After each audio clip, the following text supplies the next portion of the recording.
down here is Cape Canaveral, and of course the rockets fly up the coast on these northern trajectories. I imagine stage set happens here off Charleston. The first stage lands here off the coast of North Carolina on the barges. South Carolina, North Carolina, that's right out here. So we have a pretty good view of the first stage reentry burn that happens, right in here, and it's actually over the horizon where we can see it.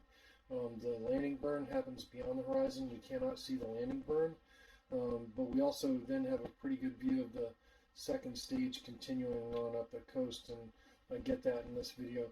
My perspective is going to be about right like this is how I'm looking on this video from Wrightsville Beach, Masonboro Island, North Carolina. Here, and I'm at this Trails End boat ramp. I live pretty close, and I'm actually out here on this pier, and I'm on the end of this pier, and I'm filming this way to catch that reentry burn. So I'm filming to the south. The ocean is out this way, as well as Masonboro Island, and let's roll that beautiful beam footage. Good morning from Wilmington, North Carolina. Watching Polaris Dawn at dawn. Alright, looks like it's launching. It's up, so we're getting ready to see it.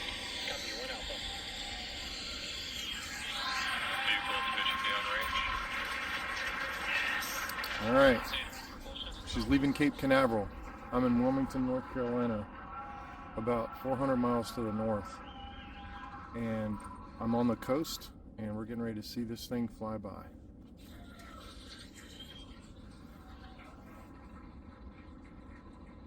Should be beautiful. Should get pre-dawn illumination here. 35 seconds into the Polaris Dawn mission. Flying crew on board Dragon and Falcon 9 to new heights. Power and telemetry nominal.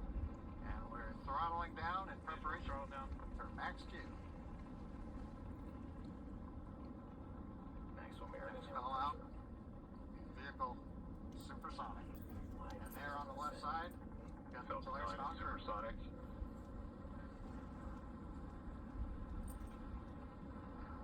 Thumbs up from the pilot on the left side there. Max Q. We're throttled back up to power. One Bravo. And we heard the call out, one Bravo. Copy, one Bravo. That just tells the crew what would happen should they need to initiate anything. Right now, everybody making nominal call outs on Falcon 9.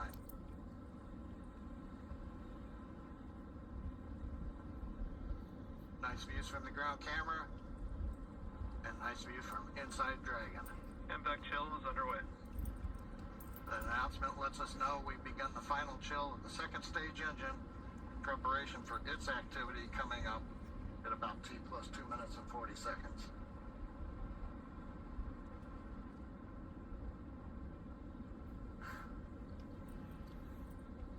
Two minutes into flight. Everything continues to look good. We'll have in half a minute 3 major activities. Shutdown of the 9 Merlin 1D engines. Stage separation, and then ignition of the second stage engine.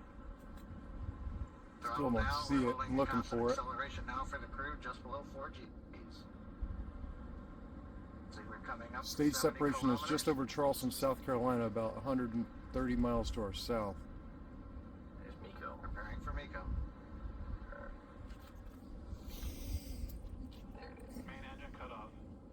2 Alpha. Stage separation confirmed.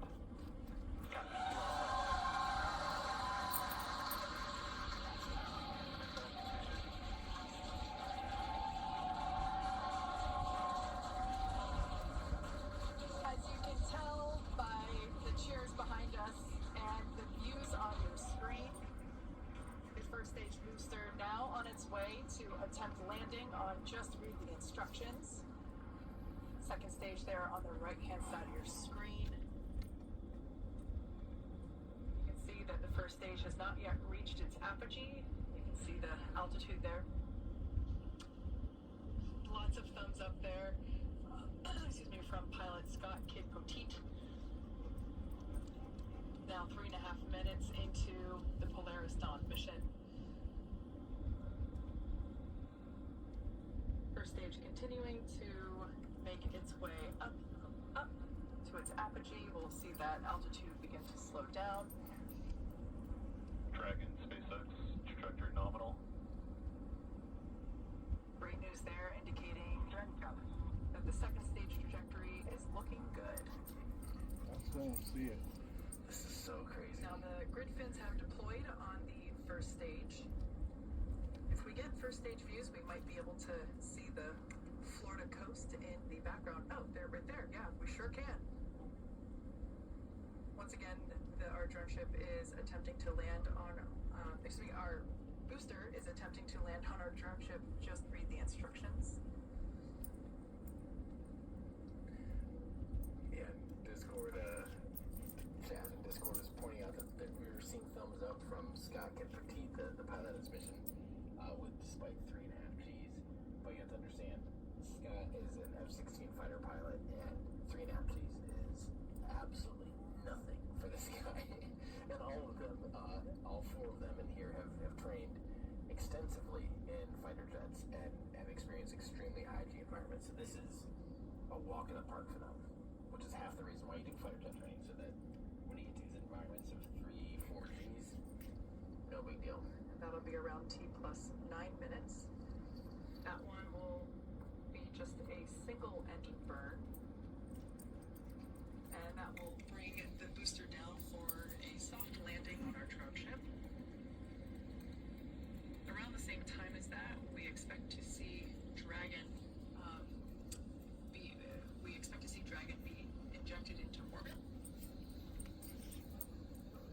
Everything continuing to look good for second stage. Okay, I got it. Inside of your screen. Very faint. Beautiful glow with that MVAC engine nozzle.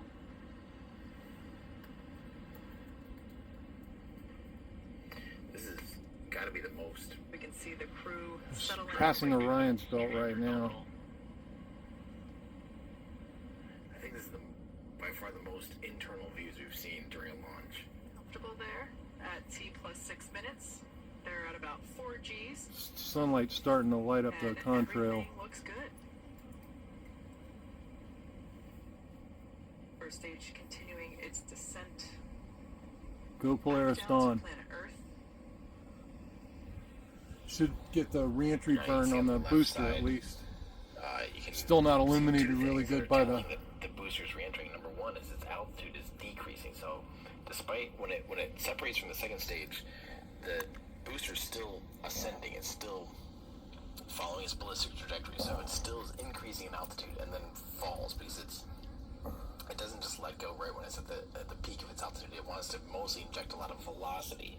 So it still has a lot of inertia going upward, and it basically, goes up and falls back down. You can see its altitude is decreasing on the left. On the right, that is the second stage. The right-hand side of the screen shows the second stage numbers. Speed is increasing, altitude is increasing, which makes sense for this mission profile. Oh, they're starting to 2 light up burns that now. The first stage will perform. Starting to light up now. She's up in the sunlight. There she is. Amount of drag experienced by the first stage. That's the second stage. Oop, here's landing burn. Landing burn. That's the re-entry burn. I'm sorry. That's the first stage coming down there off Wilmington, North Carolina. Entry burn shut down, and then there's the second stage going on. So entry burn shut down. I got the entry burn too. That's awesome. Second stage is really rocking through the sky now. So yeah, they turned off second stage All right, flight standing termination by system. for entry burn begin. They already did the entry burn. Already got it. On the first stage, there on the left-hand side of your screen. Flying into daylight, you can see daylight on the horizon there on the left. And right on time, you can see on your left-hand screen that the entry burn has begun. There's 3 engines lit on that first stage. stage vehicle. And this is about a 29-second burn and helps slow the vehicle down as it's re-entering the Earth's atmosphere. There you can see that the engines have now shut down on that first stage. That concludes the entry burn. And the cool part about this, with the stage 1 vehicle returning back to Earth, is we get to fully utilize the atmosphere. The atmosphere actually... Stage 2's internal guidance. The atmosphere actually scrubs about 70% of the velocity on the vehicle. So we use that entry burn to help slow the vehicle down. Then we utilize the atmosphere and the drag from the atmosphere to slow the vehicle down. And then we do have one single burn for the landing burn. Copy, Shannon. And next up will be Seco 1. And that is second stage engine cutoff 1. And that'll be on the second stage. That back engine on the right-hand screen will shut down and allow the vehicle with drag and attached to coast. And back shut down. There's that shutdown. The landing burn on the first stage should be starting up here momentarily. There we go. And there it is. Landing burn has begun for... Dragon SpaceX non-orbit insertion. Dragon SpaceX launch escape system disarmed.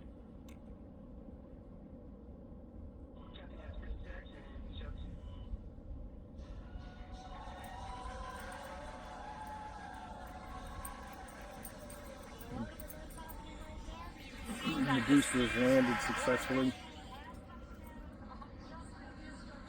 You can't see the second stage anymore, but it's probably up off of Main at this point. Here in Hawthorne, we've also confirmed MVAC engine shutdown and an orbital insertion. God keep the members of the Polaris Dawn safe. And, you know, I'm glad that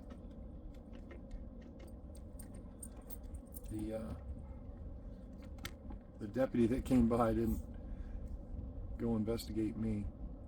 The park that I'm in is officially closed, you know, at night, but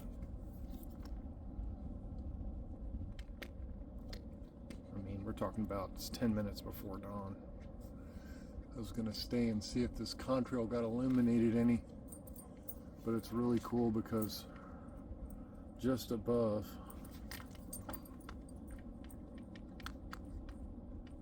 that is Jupiter, and the first star to the left and below Jupiter is the brightest star in the center of the screen there, and the star just to the low and left of Jupiter is Mars.